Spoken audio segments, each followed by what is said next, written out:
के पास जाएगा, ज्योतिषी जी के पास जाएगा, भले महात्मा जी के पास जाएगा, सबको जाकर के एक ही प्रश्न वर्तमान में हम करते हैं कि साहब बाकी सब राम राजी है पर घर में शांति कौन है भाई? ऐसा कहते कि नहीं कहते? सही बताना।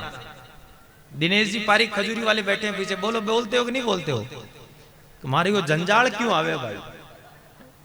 तो कि भाई शांति नहीं है कि भाई आपके तो धर्मपत्नी का नाम शांति, आपकी माई का नाम शांति, फिर घर में बोले नाम शांति रखने से काम चले थोड़ी, घर में तो क्रांति मचोड़ी है।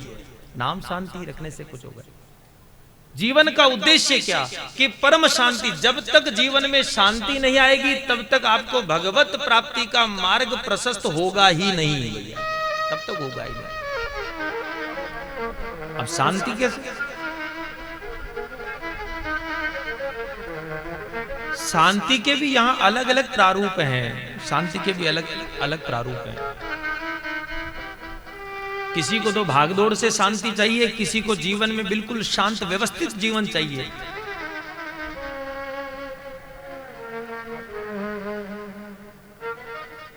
और किसी को जीवन जो है बिल्कुल सुव्यवस्थित सद्मार्ग पे चाहिए शांति को प्राप्त करना। लेकिन ध्यान दीजिएगा, शांति को वही व्यक्ति प्राप्त कर सकता है, वही व्यक्ति उस शांति को प्राप्त करने का योग्य व्यक्ति है जिसने जीवन में संघर्ष किया है, जिसने जीवन में संघर्ष किया। बिना संघर्ष के शांति प्राप्त हो नहीं सकती। बिना माता फूड़ी किए जीव में जीव नहीं आवे भाई, जीव में जीव नहीं आवे। उदाहरण के रूप में पेट में भूख लगी है, पेट में भूख रूपी अग्नि प्रज्वलित हो रही है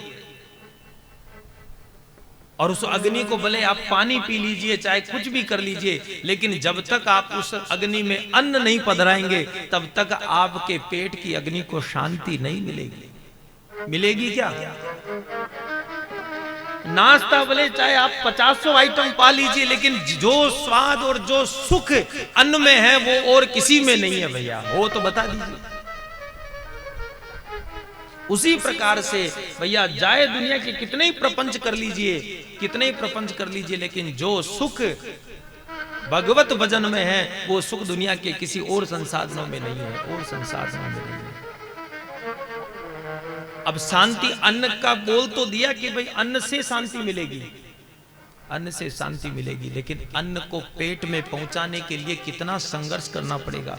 गेहूं बीनने पड़ेंगे, गेहूं को पीसना पड़ेगा, फिर आटा छानना पड़ेगा, फिर आटे को पानी में ओसनना पड़ेगा, फिर उसको तवे पर लगा करके चूल्हे में लकड़ी या गैस जला करके तवा गर्म करने के बाद रोटी बेलना पड़ेगा।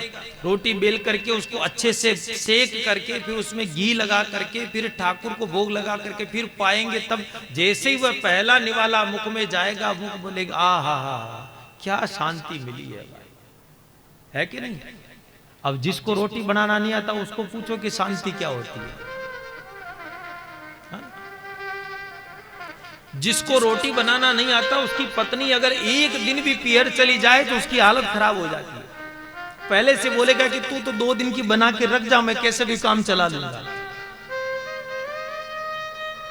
बिना संघर्ष किए शांति मिल ही नहीं सकती भैया, और बिना संघर्ष किए अगर शांति मिल गई तो उस शांति का कोई मोल नहीं है जीवन में, उसका कोई मोल भी नहीं है, उसका जीवन में कोई मोल नहीं है। बिना संघर्ष किए वह संभव भी नहीं है। जो लोग दिन भर फालतू के प्रपंच करते हैं यहां बैठे, अब बहुत से लोग ऐसे हैं जो अपने जीवन से, मानो सरकार ने भी सेवानिवृत्ति दे दी, घर वालों ने भी सेवानिवृत्ति दे दी, और पूरे दिन इधर से उधर बस घूमते रहते, यहां बैठे वहां बैठे, कैसे न कैसे दिन को काटते हैं। उसको कहा जाता है दिन काटना। उनको पूछो तो क्या बस चल रहा है साहब, दिनों के धक्के लगा रहे हैं। अजी दिनों के धक्के लगाने की जरूरत कहां है?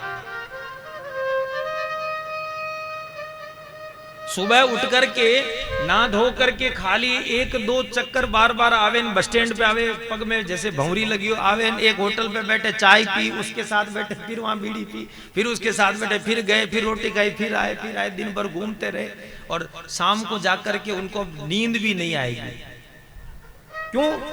संघर्ष तो किया ही नहीं। किया क्या? खाली इधर उधर बैठे तो सही, यहां बैठ के यहां थोड़ी देर फालतू चर्चा, क्योंकि ये समय बड़ी मुश्किल से मिला है। फिर चाह करके भी बार बार मांगोगे भगवान से, पर उसके बाद भी महादेव देने वाला नहीं है कि दिया था उसका तूने किया क्या, दिया था उसका किया क्या। हम तो यहाँ कुछ दिनों के मुसाफिर हैं भैया, कुछ दिनों के मेहमान हैं, यात्री बन करके आए हैं।